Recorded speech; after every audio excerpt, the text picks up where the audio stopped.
ونشهد أن لا إله إلا الله وحده لا شريك له ونشهد أن سيدنا وسندنا وحبيبنا ومولانا وشفيعنا محمدا عبده ورسوله أما بعد فأعوذ بالله من الشيطان الرجيم بسم الله الرحمن الرحيم لتجدن أشد الناس عداوة للذين آمنوا اليهود والذين أشركوا اللهم صل على محمد وعلى آل محمد كما صليت على إبراهيم وعلى آل إبراهيم إنك حميد مجيد اللهم بارك على محمد وعلى آل محمد كما باركت على إبراهيم وعلى آل إبراهيم إنك حميد مجيد اللهم صل على محمد النبي الأمي وعلى آله وسلم تسليما اللهم صل على محمد وأنزله المقعد المقرب عندك يوم القيامة الحمد لله আল্লাহ তাআলার লাখ শুকরিয়া আল্লাহ তাআলা আমাদেরকে ইসলামের মতো মহান নিয়ামত দৌলত দান করেছেন এজন্য অন্তরস্থল থেকে আমরা সকলে এই শুকরিয়া আদায় করি আলহামদুলিল্লাহ। আল্লাহ তাআলা এই দুনিয়াতে দ্বীন ইসলামকে দিয়েছেন বিজয়ী করার জন্য। দ্বীন ইসলাম কখনো নিচু হয়ে থাকবে, দ্বীন ইসলাম অন্যের সামনে আত্মসমর্পণ করবে, ইসলামের অনুসারীরা অন্যের সামনে, অন্য জাতির সামনে, অন্য ধর্মাবলম্বীর সামনে নিচু হবে কিংবা নিজের ধর্মকে, দ্বীনকে, ইসলামকে বিসর্জন দিবে, এটা কখনোই হতে পারে না। আল্লাহ তাআলার সুস্পষ্ট ঘোষণা, হুয়াল্লাযী আরসালা রাসূলাহু বিল হুদা ওয়া দীনিল হক, তিনি সে আল্লাহ যিনি তার রসুলকে প্রেরণ করেছেন হেদায়েত দিয়ে, আলো দিয়ে, ঈমান দিয়ে, তাওহীদ দিয়ে, হক দিয়ে। আল্লাহকে মানার যাবতীয় যত কিছু দরকার সব কিছু দিয়ে আল্লাহ তাআলা তার রসুলকে প্রেরণ করেছেন এবং সাথে দিয়েছেন দ্বীন হক, সত্য ধর্ম, সত্য দ্বীন। দুনিয়াতে অনেক ধর্ম আছে, যদিও এগুলোকে প্রকৃতপক্ষে ধর্ম বলাটাও ঠিক না, কারণ ধর্মের জন্য যা যা দরকার সব কিছু অন্য ধর্মে পাওয়া যায় না। পূর্ণাঙ্গতা যেটা দরকার, প্রয়োজনের সমস্যার সমাধান সহ যত কিছু দরকার সব কিছু অন্য ধর্মে নেই। কিছু আচার অনুষ্ঠান, কিছু রীতিনীতি, কিছু বাৎসরিক, মাসিক, এই ধরনের কিছু সাপ্তাহিক এক দুটি কাজ, এগুলাই হলো ধর্মের নাম। তো অন্য ধর্মাবলম্বী তাদের যে ধর্ম, এই ধর্ম এটা আল্লাহ তাআলার কাছে কোনো ধর্মই না, এটা আল্লাহর কাছে কোনো গ্রহণযোগ্যই না। আল্লাহ তাআলা সুস্পষ্টভাবে বলে দিয়েছেন, وَمَنْ يَبْتَغِ غَيْرَ الْإِسْلَامِ دِينًا فَلَنْ يُقْبَلَ مِنْهُ, দুনিয়াতে এসে কেউ যদি ইসলাম ছাড়া অন্য কিছু তালাশ করে, অন্য কোনো ধর্ম, মতবাদ, ইজম, মতাদর্শ এগুলো যদি সে লালন করে, ধারণ করে, অন্বেষণ করে, পালন করে, আল্লাহ বলেন ফালাই ইউকবালা মিন, কখনো কিছুতেই আল্লাহর কাছে তা গ্রহণযোগ্য হবে না। আরবি ভাষা যারা বুঝেন তারা জানেন লান শব্দটা কি জন্য আসে?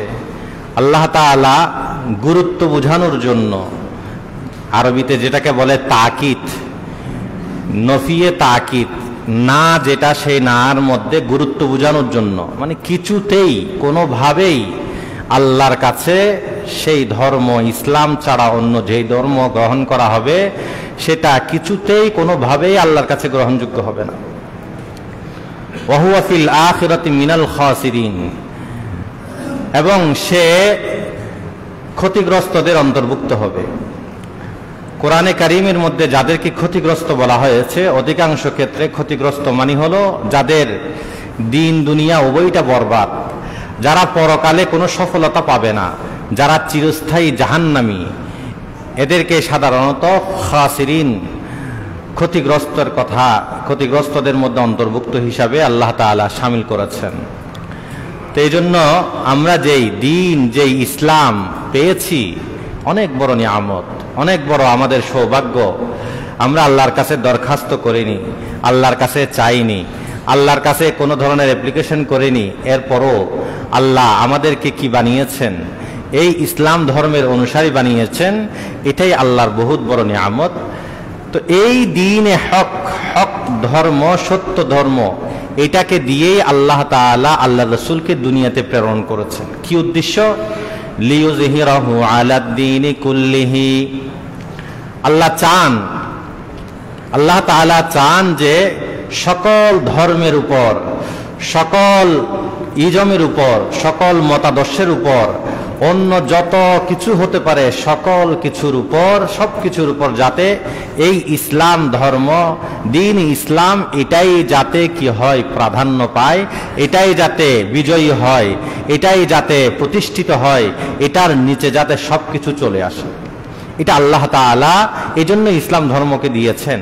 এরপর আল্লাহ বলেন, ওয়ালাউ কারিহাল মুশরিকুন, যদিও মুশরিকরা, বিধর্মীরা, অন্য ধর্মাবলম্বীরা এটা অপছন্দ করুক, এরপরও আল্লাহ তাআলার যেটা চাওয়া, আল্লাহ তাআলার যেটা ইচ্ছা, সেটা অবশ্যই অবশ্যই পূরণ হবে। এজন্য আপনার যুগে যুগে ইসলাম ধর্ম আসছে পর্যন্ত ইসলামকে নিঃশেষ করার জন্য, ইসলামকে শেষ করে দেওয়ার জন্য, ইসলামকে দমন করার জন্য ইসলাম বিরোধীরা করে নাই যে এমন কোনো পন্থা, এমন কোনো কিছু বাকি রাখেনি। এরপরও এই ইসলাম ধর্ম বাকি আছে। এক তো হলো ইসলামের ইতিহাস আমাদের নবী থেকে, আর যদি একেবারে গোড়া থেকে ধরি তাহলে হলো হযরত আদম আলাইহিস সালাম থেকে এই ইসলাম আর কুফর, ইসলাম আর ইসলামের বিরোধীর সাথে সংঘাত চলে আসছে। হযরত আদম আলাইহিস সালাম আল্লাহ তাআলার মহান নবী, আউয়ালুল বাশার, সর্বপ্রথম যিনি হলেন মানুষ, এবং যিনি হলেন আবু আদম, সকল আবু বনি আদম, যত আদম সন্তান আছে সকলেরই তিনি পিতা। এই যে একজন পিতা থেকেই হলো আমাদের সকলের আসার পরেও আমরা বিভিন্ন ধর্মে, বিভিন্ন গোত্রে, বিভিন্ন মতে, বিভিন্নভাবে বিভক্ত হয়ে গিয়েছি। অথচ হাদিসের মধ্যে আসছে, আল্লাহ রাসূল বলেন, ক্বালা রাসূলুল্লাহ সাল্লাল্লাহু আলাইহি ওয়াসাল্লাম, আলা আইয়ুহান নাস ইন্না রাব্বাকুম ওয়াহিদ ওয়া আবাকুম ওয়াহিদ। মানুষ জেনে রাখো, তোমাদের রব হলো একজন, আল্লাহ একজন, তোমাদের পিতাও একজন। আমরা সকলেই আসছি হযরত আদম আলাইহিস সালাম থেকে। আল্লাহ তাআলা কোরআনে কারীমের মধ্যে বলেছেন, ইয়া আইয়ুহান নাস ইন্না খালাকনাকুম মিন তুরাবিন ওয়া জাআলনাকুম শুউবান ওয়া ক্বাবাইলা লিতাআরাফু। আল্লাহ তাআলা আমাদেরকে মাটি থেকে সৃষ্টি করেছেন। হযরত আদম আলাইহিস সালামের যে সৃষ্টি, এটা ছিল মাটি থেকে। ইয়া আইয়ুহান নাস ইন্না খালাকনাকুম মিন যাকারিন ওয়া উনসা, একজন পুরুষ আর একজন নারী থেকে আমাদেরকে সৃষ্টি করেছেন। প্রথম হলো হযরত আদম, আর আদমের পরে হলো কে? হযরত হাওয়া। এই দুইজন থেকে হলো আমাদের সূত্র। আর সর্বপ্রথম যেই, তিনি হলেন হযরত আদম আলাইহিস সালাম। সূরা নিসার শুরুতে আল্লাহ বলেন, ইয়া আইয়ুহান নাস ইত্তাকু রাব্বাকুমুল্লাযী খালাকাকুম মিন নাফসিন ওয়াহিদা, হে মানব সকল, তোমরা আল্লাহকে ভয় করো, তোমরা ওই রবকে ভয় করো যিনি তোমাদেরকে সৃষ্টি করেছেন মিন নাফসিন ওয়াহিদা, একজন ব্যক্তি থেকে। সেই একজন ব্যক্তি হলেন হযরত আদম আলাইহিস সালাম। এই আদম আলাইহিস সালাম থেকে আমাদের শুরু, আমাদের সৃষ্টি। তাহলে আমাদের রবও এক, আমাদের পিতাও এক, ঠিক আছে। ওয়াদিনুকুম ওয়াহিদ, আমাদের ধর্মও এক, তো আমাদের দিনও এক, ঠিক আছে। তো সব এক হওয়ার পরও এরপর আমরা কি হয়ে গেছি? বিভিন্ন ভাবে বিভক্ত হয়ে গেছি, বিভিন্ন কারণে আমরা ভাগ করে নিয়েছি। যেমন কেউ কালো বর্ণের, কেউ সাদা বর্ণের, সুন্দর বর্ণের, এই ধরনের ভাগ হয়ে গিয়েছে। হ্যাঁ, কৃষ্ণাঙ্গ, শ্বেতাঙ্গ এই নামে কি আছে, সেই পশ্চিমাতে আফ্রিকাতে এখানে কি আছে, ভাগ আছে। তারপর কেউ মুসলিম, কেউ অমুসলিম, এইভাবে ভাগ। আবার অমুসলিমদের মধ্যেও কত ভাগ, মুসলমানদের মধ্যেও কত ভাগ, এইভাবে ভাগ হয়ে গিয়েছে। আবার দেশ হিসাবে আমরা ভাগ হয়ে গিয়েছি, অথচ এগুলো সব ছিল একটা ভূখণ্ড, সব ছিল একটা জমিন, যেটার উপর মানুষকে আল্লাহ সৃষ্টি করেছেন, যেখানে মানুষকে প্রেরণ করেছেন। কিন্তু আমরা বিভিন্ন স্বার্থের কারণে, বিভিন্ন ক্ষমতার কারণে বা বিভিন্ন আমাদের চাওয়া পাওয়ার কারণে আমরা বিভক্ত হতে হতে হতে এখন দেশ দেশ, টুকরো টুকরো টুকরো টুকরো, কত দেশে যে আমরা কি হয়ে গিয়েছি, ভাগ হয়ে গিয়েছি। তো এই যে ভাগ হওয়া, এই ভাগ সেটা আমাদেরকে শেষ পর্যন্ত কাউকে ধর্ম থেকে বিচ্যুত করেছে, কাউকে সঠিক পথ থেকে দূরে সরিয়ে নিয়েছে, কাউকে আহলুস সুন্নাহ ওয়াল জামাআর যে পথ ছিল সেই পথ থেকে বিচ্যুত করেছে। এইভাবে মানুষকে ইসলাম থেকে, সঠিক পথ থেকে দূরে সরে নিয়ে গিয়েছে। কিন্তু আমাদের স্মরণ রাখতে হবে, আমরা তো এভাবে বিচ্যুত হওয়ার জন্য, আমরা এভাবে বিভক্ত হওয়ার জন্য এই দুনিয়াতে আল্লাহ সৃষ্টি করেন নাই। আল্লাহ আমাদেরকে কেন সৃষ্টি করেছেন সেটা আমাদেরকে বুঝতে হবে। আল্লাহ আমাদেরকে সৃষ্টি করেছেন আল্লাহর ইবাদত করার জন্য, এবং আল্লাহর দ্বীন যাতে বিজয়ী হয়, ইসলাম ধর্ম যাতে এই দুনিয়ার বুকে সমুন্নত হয়, বুক টান করে দাঁড়িয়ে যায়, সকল ধর্মের মানুষ যাতে ইসলাম ধর্মের ছায়াতলে আসে, সকলেই যাতে হেদায়েতের পথে আসে, এজন্যই আল্লাহ তাআলা আমাদেরকে এই দুনিয়াতে প্রেরণ করেছেন। এটা আমাদেরকে বিশ্বাস রাখতে হবে। এখন প্রশ্ন, হুজুর অন্য ধর্ম পালন করলে তো তাদেরকে কেন ইসলাম ধর্মে আনতে হবে? হ্যাঁ, এটাই আমাদের বুঝার বিষয়। সেটা হচ্ছে, দুনিয়াতে যেমন আমরা দেখি যে একজন মানুষ যদি আগুনে ঝাঁপ দিতে চায়, তাহলে আমরা সকলে চেষ্টা করব না ওই ব্যক্তিকে বাঁচানোর জন্য? কি বলেন? আমি যদি দেখতেছি একজন মানুষ কি করতেছে, আগুনে ঝাঁপ দিতে চাচ্ছে, অথবা পাঁচতলা বিল্ডিং থেকে সে লাফ দিতে চাচ্ছে, অথবা সে আত্মহত্যা করতে চাচ্ছে, কোনো একটা ক্ষতি করতে চাচ্ছে, সকলেই মিলে আমরা চেষ্টা করব তাকে বাঁচানোর জন্য। শুধু তাই নয়, একটা কুকুর, একটা বিড়াল, একটা ছোট্ট প্রাণী, সেও যদি এই ধরনের চেষ্টা করে, তাকেও আমরা বাঁচানোর জন্য চেষ্টা করি। তো একই এই বিষয়টা যেরকম আমরা বুঝি, তো আমরা আল্লাহ উপর বিশ্বাস করি, ধর্মের উপর বিশ্বাস করি, কোরআনের কথাকে বিশ্বাস করি। এই যে ইসলাম ধর্ম ছাড়া অন্য ধর্মের যারা লোক আছে, এরা সকলেই জাহান্নামের আগুনে যাওয়ার জন্য প্রতিযোগিতা করতেছে, সকলে জাহান্নামের আগুনে যাওয়ার জন্য প্রতিযোগিতা করতেছে, সকলেই জাহান্নামের আগুনে ঝাঁপ দিচ্ছে। এই জন্যই আমাদের চেষ্টা, আমরা যারা মুসলমান, আমরা যারা ইসলাম ধর্মকে ধারণ করে লালন করি, তো আমাদেরও চেষ্টা হলো যাতে ওই লোকগুলো ওই জাহান্নামের আগুনে ঝাঁপ না দেয়, জাহান্নামের আগুনে না যায়, চিরকাল জাহান্নাম থেকে যাতে বেঁচে যায়। আমি যেমন আগুন থেকে বেঁচেছি, সেও যাতে আগুন থেকে বাঁচে, এই জন্যই হলো আমাদের চেষ্টা, এজন্যই আমাদের দাওয়াত, এজন্যই আমাদের আহ্বান, এজন্যই আমাদের চেষ্টা। হ্যাঁ, কাউকে জোর করা যাবে না। আল্লাহ তো বলে দিয়েছেন, লা ইকরাহা ফিদ্দিন, কাউকে ধর্ম গ্রহণে জোরাজুরি করা যাবে না। তর্জমা, অনুবাদ আর ব্যাখ্যা ভালো করে বুঝবেন। কেউ অমুসলিম, তাকে আপনি দাওয়াত দিতে পারবেন, কেউ অমুসলিম, তাকে আপনি ইসলাম ধর্মের সৌন্দর্য তুলে ধরতে পারবেন, কেউ অমুসলিম, তাকে সত্য কি হক কি সেটা আপনি জানিয়ে দিতে পারবেন, ঠিক আছে। কিন্তু তাকে জোর করে ইসলাম ধর্ম গ্রহণ করাতে পারবেন না। আল্লাহ নিষেধ করে দিয়েছেন, লা ইকরাহা ফিদ্দিন, ধর্ম গ্রহণের ব্যাপারে জোরাজুরি নেই। এখান থেকে আবার কোন কোন মুসলিম বের করে ধর্ম পালনে জোরাজুরি নেই, এটা আবার ভুল। ধর্ম গ্রহণের পর পালনে আবার জোরাজুরি আছে। একটা হলো কেউ ধর্ম গ্রহণ করে নাই, তো তাকে আপনি ধর্ম পালনে কি করবেন না, জোরাজুরি, ধর্ম গ্রহণে জোরাজুরি করবেন না। কিন্তু যখন কোন মুসলমান হয়ে গিয়েছে, কেউ মুসলিম হয়ে গিয়েছে, সে ইসলাম ধর্ম গ্রহণ করেছে, তো তার জন্য আবার ধর্ম পালনে জোরাজুরি আছে। কারণ ধর্ম পালনে যদি জোরাজুরি না থাকে, তাহলে এই যে কেউ যদি জেনা ব্যভিচার করে, আল্লাহ বলেছেন তাকে সে যদি অবিবাহিত হয় তাহলে তাকে 100 দুররা মারতে হবে। তাহলে এটা তো ধর্ম পালনে জোরাজুরি করা হচ্ছে। আয-যানিয়াতু ওয়াজ-যানি ফাজলিদু কুল্লা ওয়াহিদিম মিনহুমা মিআতা জালদা। কোন জেনাকার, ব্যভিচারিণী মহিলা এবং পুরুষ তারা যদি ব্যভিচার করে, আল্লাহর আদেশ সূরা নূরের 1 নম্বর আয়াত, ফাজলিদু কুল্লা ওয়াহিদিম মিনহুমা মিআতা জালদা।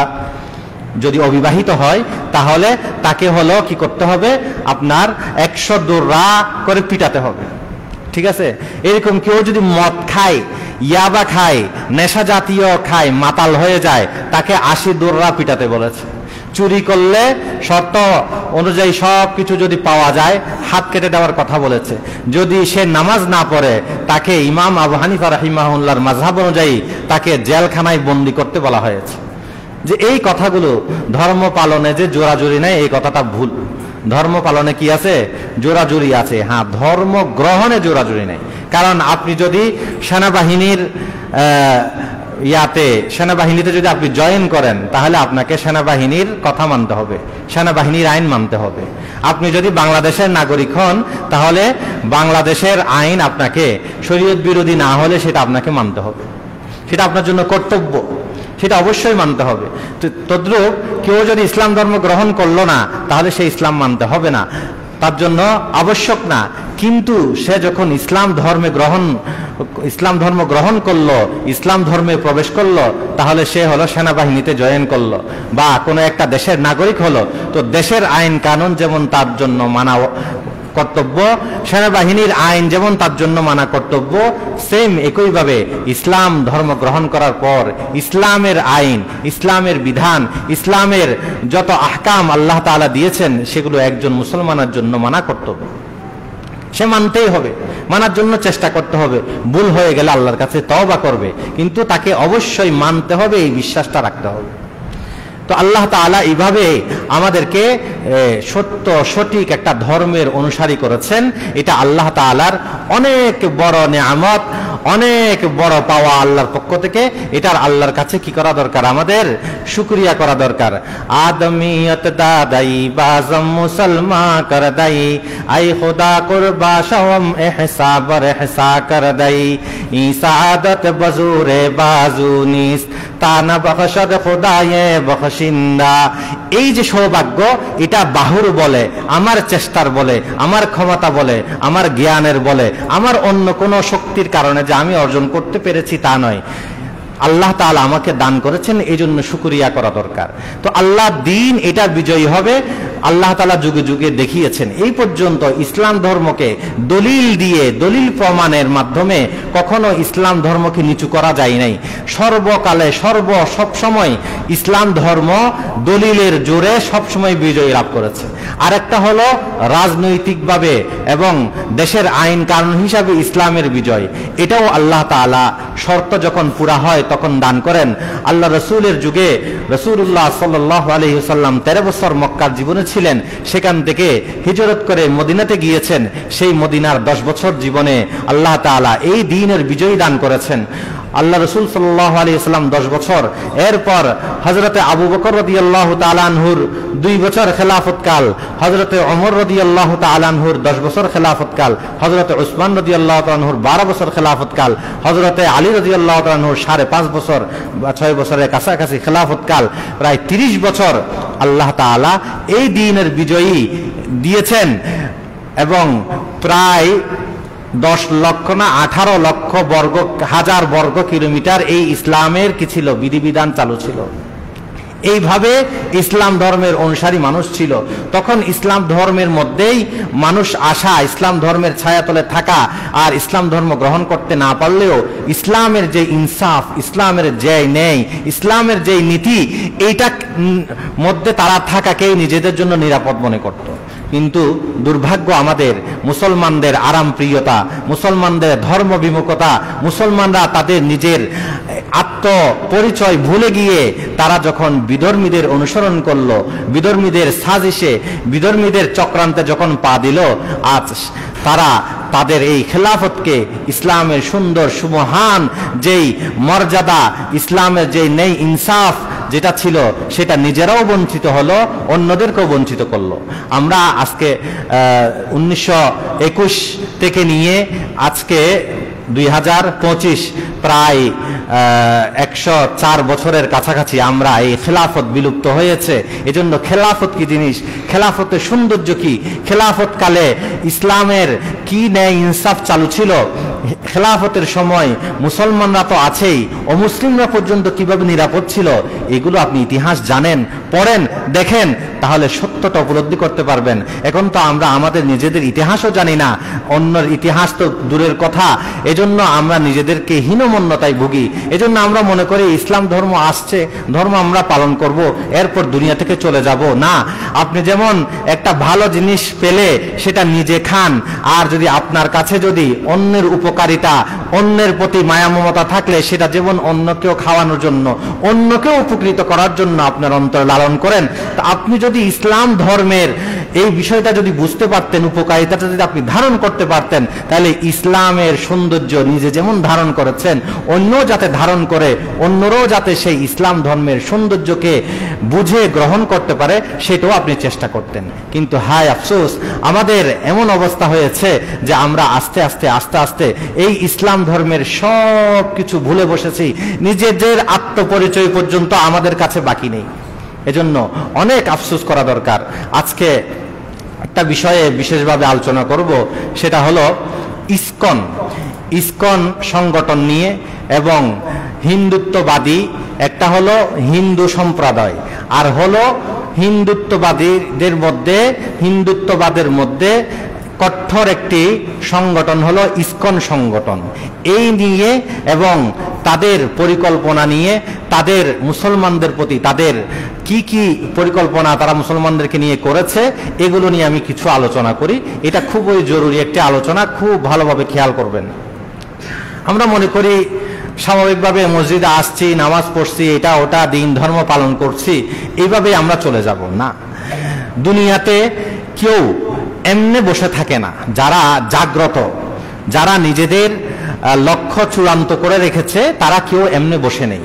কিন্তু আমাদের কাছে কোনো লক্ষ্য নেই, আমাদের কাছে কোনো চিন্তা নেই, আমাদের কোনো চেতনা নেই, আমরা কি ধারণ করি সেটাও আমরাও জানি না। এজন্য আমরা মনে করেছি যে আমরা দুনিয়াতে আসছি, কিছুদিন খাবো দাবো, দুনিয়াদারি পালন করব, সাথে কিছু ইবাদত ইত্যাদি এগুলো করে এরপর চলে যাব। তো এরকম তো সাধারণ আপনি ব্যক্তি হবেন কেন?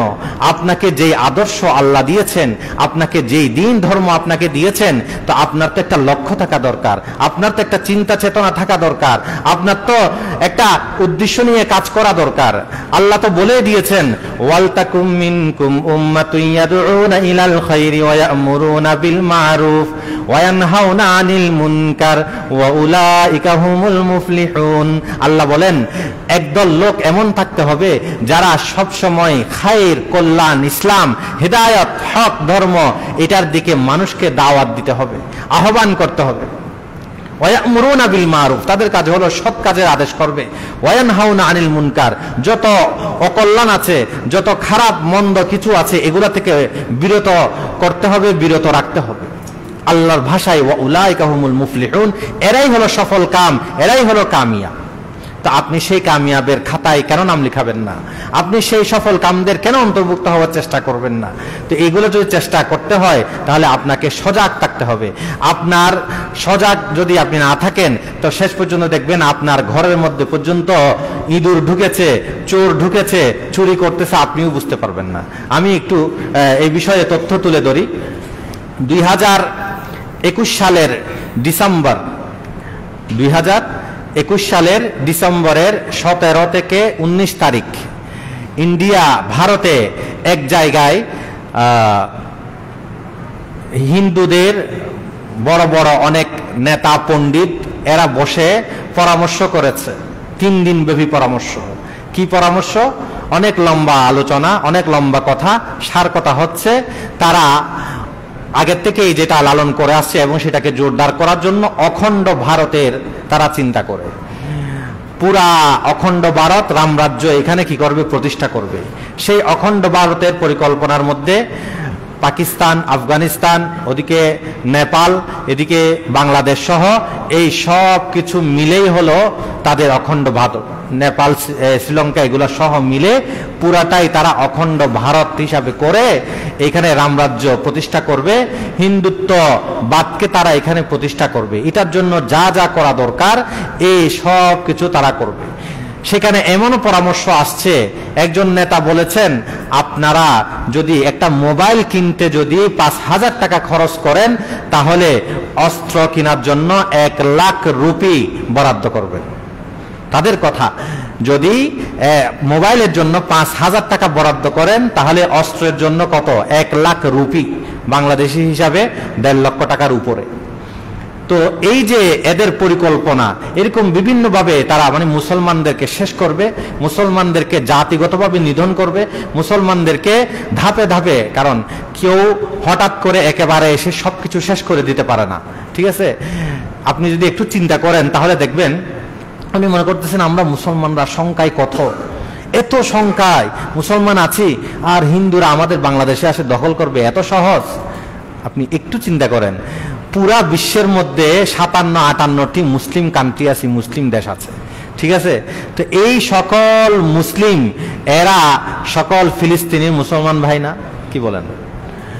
আর ইসরায়েল একটি মাত্র রাষ্ট্র, ইহুদি রাষ্ট্র, পুরা বিশ্বের মাঝে প্রতিষ্ঠিত হিসাবে একটি মাত্র রাষ্ট্র হলো ইসরায়েল, ঠিক আছে? তো এই একটি ইসরায়েল রাষ্ট্র, ইহুদি রাষ্ট্র, তারা সংখ্যায় কত কম, এরা এরকম মুসলমানদেরকে, ফিলিস্তিনিদেরকে এইভাবে মারতেছে, শেষ করে দিচ্ছে। আমাদের চেয়ে চেয়ে তাকানো ছাড়া আর কোনো উপায় আছে? তারা যা বলতেছে তাই করতে হচ্ছে। তাদের পক্ষে হয়ে আমেরিকা, অন্য কেউ যা বলতেছে সেগুলা গ্রহণ করতে হচ্ছে, বাধ্য হতে হচ্ছে। শেষ পর্যন্ত নিজেদের জীবনকে বিসর্জন দিয়ে তারা নিজেদের অস্তিত্বের লড়াইয়ে নেমে প্রাণপণ দিয়ে তারা কি করতেছে? লড়াই করতেছে। কারণ সেখানে ইহুদিদের চূড়ান্ত পর্যায়ে পৌঁছে গিয়েছিল। তারা এই মসজিদে আকসা যেটা আছে আমাদের আগের যেই কেবলা ছিল, মসজিদে আকসা বা বাইতুল মুকাদ্দাস যেটাকে বলা হয় আর কি, সেই বাইতুল মুকাদ্দাসকে দখল করবে, সেই বাইতুল মুকাদ্দাস ইহুদিদের নিয়ন্ত্রণ নিবে সম্পূর্ণ, ওদের এই ধর্মীয় সবকিছু সেখানে কি করবে? পালন করবে। এই এহেন মুহূর্তে, চূড়ান্ত মুহূর্তেই এই হামাসের পক্ষ থেকে এই ধরনের চূড়ান্ত পদক্ষেপ করে তারা আলহামদুলিল্লাহ আজকে 2 বছর অতিক্রম করেছে, এরপরও তারা টিকে রয়েছে। তো এই যে দেখেন, আমি শুধু উদাহরণ দিচ্ছি, সামান্য একটা রাষ্ট্র বা ছোট্ট একটি রাষ্ট্র পুরা বিশ্বের মধ্যে এই একটি রাষ্ট্র মুসলমানদেরকে কিভাবে নির্যাতন করতেছে এবং সেটা দীর্ঘ সময় ধরে করতেছে। এটা হলো ফিলিস্তিনের কথা। বৌদ্ধরা আরকানের মধ্যে মুসলমানদের রাখাইন রাজ্যে কি ধরনের কচু কাটার মতো করেছে, অনেক মুসলমানকে দেশান্তরিত করেছে। আমাদের বাংলাদেশে 8-10 লক্ষ হিজরত করে আসছে, আরো কত নাফ নদীতে ভেসে গিয়েছে, এগুলো সব আমাদের সামনে ইতিহাস, আমাদের সামনে সবই আছে, এগুলো আমরা চোখে দেখতেছি এমন, ঠিক আছে? এরকম ভারতের কাশ্মীরে এবং ভারতের আসামে, গুজরাটে বিভিন্ন সময় মুসলমানদেরকে কিভাবে নির্যাতন, নিপীড়ন করা হচ্ছে, মেরে ফেলা হচ্ছে, তাদের ভূখণ্ড থেকে, তাদের জায়গা থেকে উচ্ছেদ করা হচ্ছে, মসজিদ ভেঙে দেওয়া হচ্ছে, মাদ্রাসা ভেঙে দেওয়া হচ্ছে, এগুলো সব প্রায় দিনেই, সপ্তাহ 1 মাস পর পরেই খবর আসতেছে। কিন্তু মুসলমানদের করার কিছু আছে? নেই, ঠিক আছে? কেন নেই? কারণ হলো মুসলমানরা, তাদের চিন্তা চেতনা, তাদের আত্মমর্যাদা, মুসলমানদের লক্ষ্য উদ্দেশ্য কিছুই নেই। তারা এখন শুধু নিজেরাই খাবে, দুনিয়াদারি করবে, আর কিছু ইবাদত গুজার করবে, এরপর দুনিয়া থেকে চলে যাবে, এটাই হলো তাদের উদ্দেশ্য। কিন্তু ঠিকই ইসরায়েল বলেন, ইহুদিরা বলেন, আর বৌদ্ধরা বলেন, যারা জীবনভর বা বৌদ্ধের যে প্রধান আছে, শান্তি শান্তি বার্তা দিয়ে আসছে, সেই শান্তির বার্তাদাতা তিনি, তার অনুসারীরাই এইভাবে মুসলমানদেরকে শেষ করে দিচ্ছে। এরকম হিন্দুরা, এরাও মুসলমানদেরকে কচুকাটা করতেছে, এত কিছু করতেছে, এরপরও মুসলমানদের করার কিছুই নেই। শুধু আমরা তাকিয়ে দেখতেছি। কেন? তাদের কোনো প্রস্তুতি নেই, তাদের কোনো লক্ষ্য উদ্দেশ্য নেই, তাদের করণীয় কি সেগুলো তারা কোনো কিছুই ঠিক করতেছে না, কিন্তু তারা ঠিকই সভা সমাবেশ করতেছে, এরা চূড়ান্ত পদক্ষেপ গ্রহণ করতেছে, সেই অনুযায়ী তারা কাজ চালিয়ে যাচ্ছে। আর মুসলমানরা এইগুলার পিছনে নেই, দুনিয়াটাই তাদের মনে হয় লক্ষ্য উদ্দেশ্য, এটা শেষ করে তারা দুনিয়া থেকে চলে যাবে, এটাই হলো তাদের আসল সবকিছু, এটাকে মনে করতেছে। এরকম হলে আল্লাহর কাছে ধরা খেয়ে যাব। আপনি একটু চিন্তা করেন, রাসূলুল্লাহ সাল্লাল্লাহু আলাইহি ওয়াসাল্লাম যাকে এই দুনিয়ার বাদশাহী আল্লাহ চাইলেই মুহূর্তেই দিয়ে দিতে পারতেন, কিন্তু সেই রাসূল কত কষ্ট করেছেন এই দ্বীনের জন্য। উহুদের মাঠে নিজের দান্দান মুবারক দাঁতকে শহীদ করেছেন, দাঁত ফেলে দিতে হয়েছে। সেই তায়েফের ময়দানে দাওয়াত দিতে গিয়ে রক্তাক্ত হয়েছেন, এই শরীর থেকে রক্তাক্ত হয়ে রক্ত ঝরে পায়ের সাথে জুতার সাথে এইভাবে লেগে গিয়েছিল। যার গায়ে মশা মাছি বসা পর্যন্ত হারাম ছিল, সেই নবী, সেই রসুল, তার গায়ে এভাবে আঘাত করা হয়েছে একমাত্র এই দ্বীনের জন্য। আর আমরা মনে করছি মানে এমনিতেই সব কিছু অর্জন হয়ে যাবে। ওহদের যুদ্ধ, বদরের যুদ্ধ, তবুকের যুদ্ধ, এই যে এতগুলো যুদ্ধ হয়েছে, যে যুদ্ধগুলোর মধ্যে 27টি যুদ্ধে স্বয়ং রাসূলুল্লাহ সাল্লাল্লাহু আলাইহি ওয়াসাল্লাম নিজেই শরীক হয়েছেন, অন্যান্য সাহাবা একরাম শরীক হয়েছেন, সাহাবা একরাম শহীদ হয়েছেন, এত কিছু করেছেন। এগুলো হলো দ্বীনকে আপনি যদি, যে কোনো আদর্শকে যদি বিজয়ী রাখতে হয়, যে কোনো আদর্শকে যদি টিকিয়ে রাখতে হয়, এই যুদ্ধ আপনাকে করতে হবে। আজকে ভারতে হিন্দুত্ববাদী তারা তাদের আদর্শকে বিজয়ী রাখার জন্য এত নির্যাতন করতেছে। ইসরায়েলও তাদের আদর্শকে চূড়ান্ত পর্যায়ে তোলার জন্যই তারা এই কাজগুলো করতেছে। এই রাখাইন রাজ্যে এরাও এগুলো করতেছে। তারপর আমেরিকা বলেন, খ্রিস্টানরা বলেন, এরাও বিভিন্ন জায়গায়, ইরাকে, ইরানে, আরো বিভিন্ন জায়গায় যে হামলাগুলো করতেছে, এগুলো হলো তাদের আধিপত্যকে বিস্তার করার জন্য, তাদের আদর্শকে সকলের উপর রাখার জন্য এই কাজগুলো করতেছে। কিন্তু মুসলমানরা মনে করতেছে যুদ্ধ করলেই এটা বড় মহান অপরাধ, অনেক বড় কিছু হয়ে যায়, অথচ তারা করলে সেটা কি হয় না, অপরাধ হয় না। তারা যে কাজ করতেছে আর মুসলমানরা যদি করি তো সেটার নাম জিহাদ হয়, কিন্তু জিহাদের তো নিয়ম নীতি আছে, সুন্দর আদর্শ আছে। এখানে এই যে দেখেন কয়েকদিন আগে যে হামাসের সাথে ইসরায়েলের সাথে যে চুক্তি হয়েছে, সেই চুক্তির মধ্যে দেখেন বন্দী বা যাদেরকে রাখা হয়েছে তাদেরকে ফেরত দেওয়া হবে। হামাসও ফেরত দিয়েছে, আবার ইসরায়েলিরাও ফেরত দিয়েছে। আর হামাস যাদেরকে ফেরত দিয়েছে তাদেরকে একটা গায়ে মানে কোনো দাগ হওয়া, আঘাত করা, কোনো ধরনের অত্যাচার করা, এই ধরনের কিছু করেনি, বরং সেখান থেকে বন্দিত্ব থেকে মুক্তি হয়ে কেউ কেউ মুসলমান হয়েছে, কেউ কেউ ইসলামের সৌন্দর্য তুলে ধরেছে। আর এই ইহুদিরা, ইসরায়েলিরা যে সমস্ত হামাস সদস্যদেরকে তারা গ্রেফতার করেছিল তাদেরকে ফেরত দিয়েছে, লাশগুলো বিভৎস, তাদের উপর এমন আঘাত করা হয়েছে, এমন অত্যাচার করা হয়েছে, এগুলো দেখলে গা শিউরে ওঠে। এগুলো সব পত্র পত্রিকার খবর, অথচ ইসলামের আদর্শ কেউ প্রচার করছে না, ইসলামের আদর্শ তুলে ধরছে না। ইসলামের আদর্শ হলো এটা, কাউকে এমন ভাবে বিকৃত করে আঘাত করা, মুখে আঘাত করা, এগুলো নিষেধ, এগুলো থেকে মুসলমানরা দূরে থাকে। কিন্তু এরা করতেছে এই ধরনের জুলুম, এরপরও এদেরকে সবাই সাবাস দিচ্ছে, আর মুসলমানরা মার খাচ্ছে। এরপরও মুসলমানদেরকে পরিচিত করে দেওয়া হয়েছে এরা টেরোরিস্ট, এরা সন্ত্রাসী, এরা এই, এরা সেই, এ ধরনের। তো এই যেগুলো ইসলামের বিরুদ্ধে চলতেছে চক্রান্ত, ইসলামের বিরুদ্ধে অপপ্রচার, এগুলো আজকের যুগের না, সেই ইসলাম ধর্মের সুলগ্ন থেকেই হয়ে আসছে। কিন্তু যখন এই মুসলমানরা তাদের আত্মমর্যাদা নিয়ে, মুসলমানরা নিজের ধর্মকে ধারণ করে যখন এগিয়ে গিয়েছে, তাদের চূড়ান্ত লক্ষ্য অনুযায়ী তারা কাজ করেছে, তাদেরকে আল্লাহ তাআলা বিজয়ী করেছেন। তো আমরাও যদি এইভাবে চুপ থাকি তাহলে আমরা কখনো বিজয়ী হতে পারবো না। একদিন আস্তে আস্তে আমার ঘরে আসবে। তো আমি এটা বুঝাতে চাচ্ছিলাম, এই যে দেখেন ইসরায়েল একটা ছোট্ট রাষ্ট্র হয়ে, কিছু সংখ্যক লোক হয়ে এরা যদি মুসলমানকে মারতে পারে, তাহলে এই ভারতের এই বিশাল রাষ্ট্র, ঠিক আছে, বাংলাদেশের কত গুণ বড় ভারত, সেখানে এই হিন্দু, কত কোটি কোটি হিন্দু, এরা যখন এই বাংলাদেশ দখল করতে আসবে বা মুসলমানদেরকে অত্যাচার করতে আসবে, তখন করার কিছুই থাকবে না, কারণ তারা তো প্রস্তুতি গ্রহণ করেই আছে, করতেছে। আর আমরা তো নিষ্ক্রিয়, আমাদের কোনো প্রস্তুতি নাই, আমাদের কিছুই নাই। তাদের প্রস্তুতি স্বরূপ বর্তমানে বাংলাদেশে ইসকন কাজ করতেছে। এই ইসকনের যদি আমি তথ্য তুলে ধরি, অনেক সময়ের দরকার। সম্প্রতি গত পরশুদিনের ঘটনা, যে টঙ্গীর একজন ইমাম খতিব, তিনি ইসকন সম্পর্কে বলার জন্য তাকে 12টা চিঠি দিয়েছে।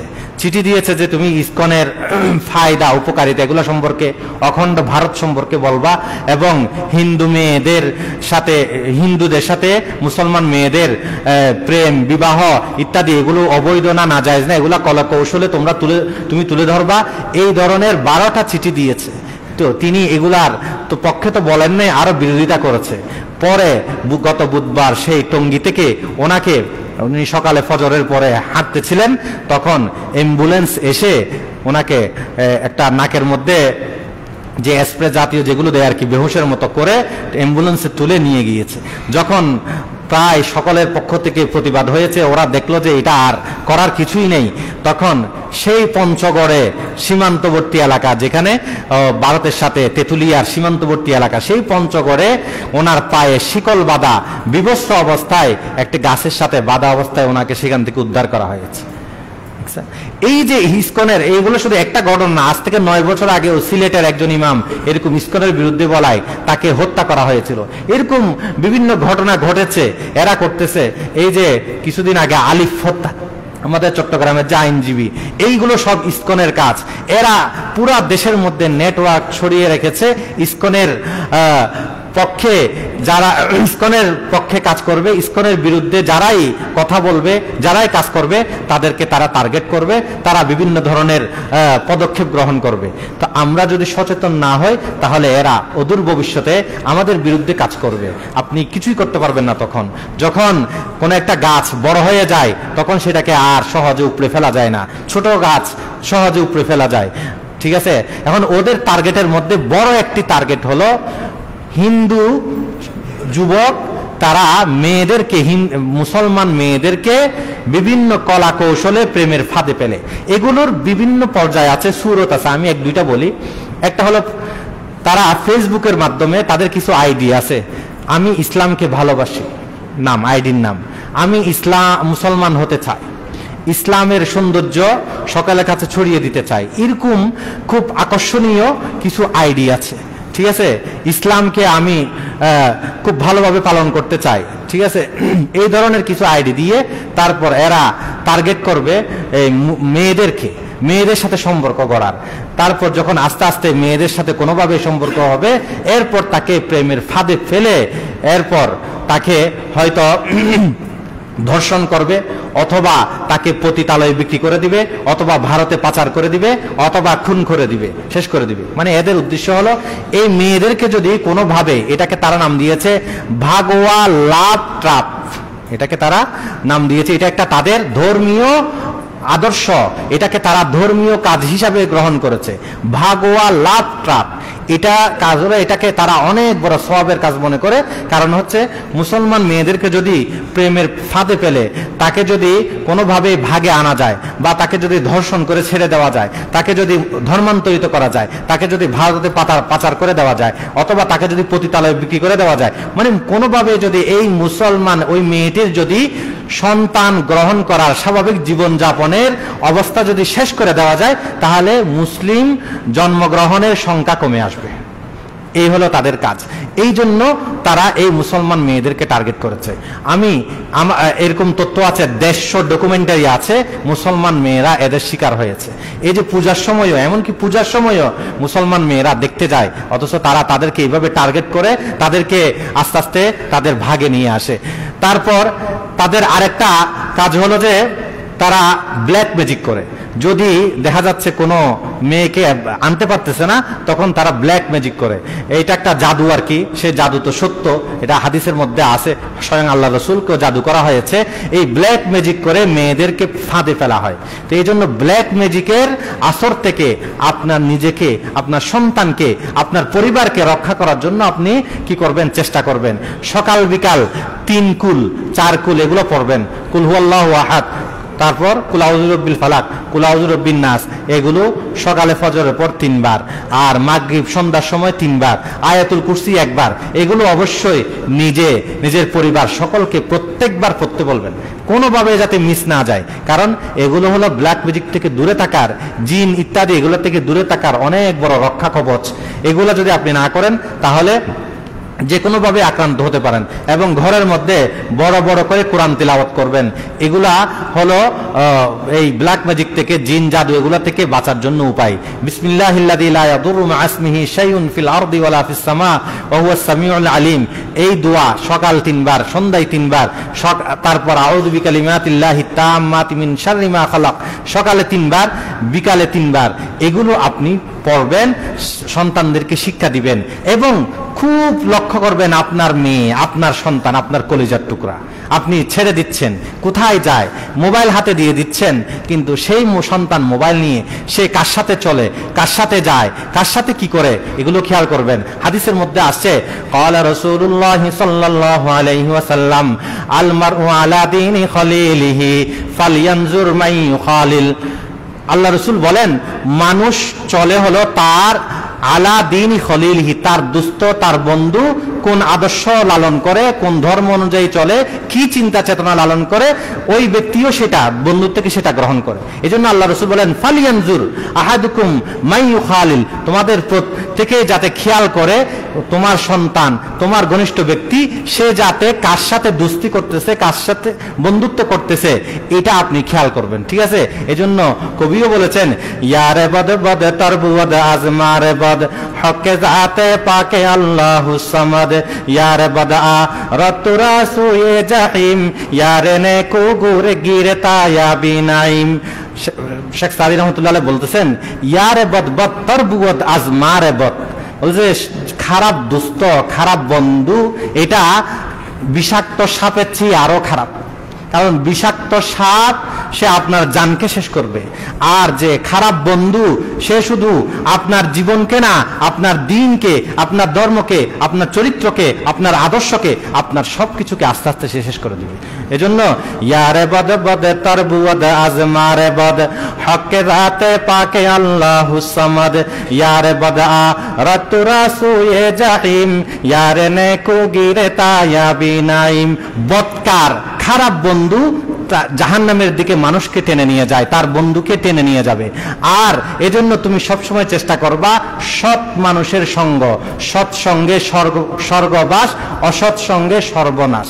এই যে প্রবাদ বাক্য, এটা একেবারে 100 মানুষ একদিনও পরিবর্তন হয় না, আস্তে আস্তে হয়। এজন্য এই যে আইডি, এগুলো আপনার মেয়ে মোবাইল কখনো দিবেন না, যতদিন বিয়ে হয়নি ততদিন পর্যন্ত কোনো মেয়েকে কখনো মোবাইল দিবেন না, মোবাইল থেকে একেবারে দূরে রাখবেন। ছেলে সন্তান তাদেরকেও প্রয়োজন ছাড়া মোবাইল ধরতে দিবেন না। এই মোবাইল অনেক বিনষ্টের, অনেক নষ্টের, অনেক কিছুর কারণ। এই মোবাইল সবার জীবনকে শেষ করে দিচ্ছে। এজন্য মোবাইলের প্রতি সতর্ক হন। ব্ল্যাক ম্যাজিক ইত্যাদি এই ধরনের তাদের যে ফাঁদ আছে, এই ফাঁদগুলো থেকে সুরক্ষার জন্য চেষ্টা করেন, মেহনত করেন, দোয়া করেন আল্লাহ তাআলা যাতে আমাদেরকে বুঝার এবং এই ইসকনদের যে সন্ত্রাসী কর্মকাণ্ড আছে, এই যে ইসকনের যেই চক্রান্ত আছে, এগুলো যাতে আমরা বুঝে পদক্ষেপ গ্রহণ করতে পারি। আমরাও সরকারের কাছে জোর দাবি জানাই যে এরকম খুন খারাপি যারা করে, যারা সন্ত্রাসী কর্মকাণ্ড করে, এরা কখনো এই দেশে স্বাভাবিকভাবে কার্যক্রম করতে পারে না, এদেরকে নিষিদ্ধ করা দরকার।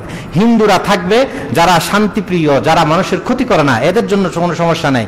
কিন্তু এই ইসকনের মতো যারা সন্ত্রাসী কর্মকাণ্ড করতেছে, এরা কখনো এই দেশের নাগরিক হিসাবে থাকতে পারে না, এদের নিষিদ্ধ হওয়া দরকার। বিশ্বের বহু দেশে এই ইসকনকে সন্ত্রাসী দেশ হিসেবে আখ্যায়িত করে তাদেরকে নিষিদ্ধ করা হয়েছে। আমরা বাংলাদেশ সরকারের কাছেও এটা দাবি জানাই যে অবশ্যই এদের এই সন্ত্রাসী কর্মকাণ্ড, তাদের এগুলো সব পর্যবেক্ষণ করে তাদেরকে নিষিদ্ধ করা দরকার। আল্লাহ তাআলা আমাদেরকে বুঝার তৌফিক দান করুন।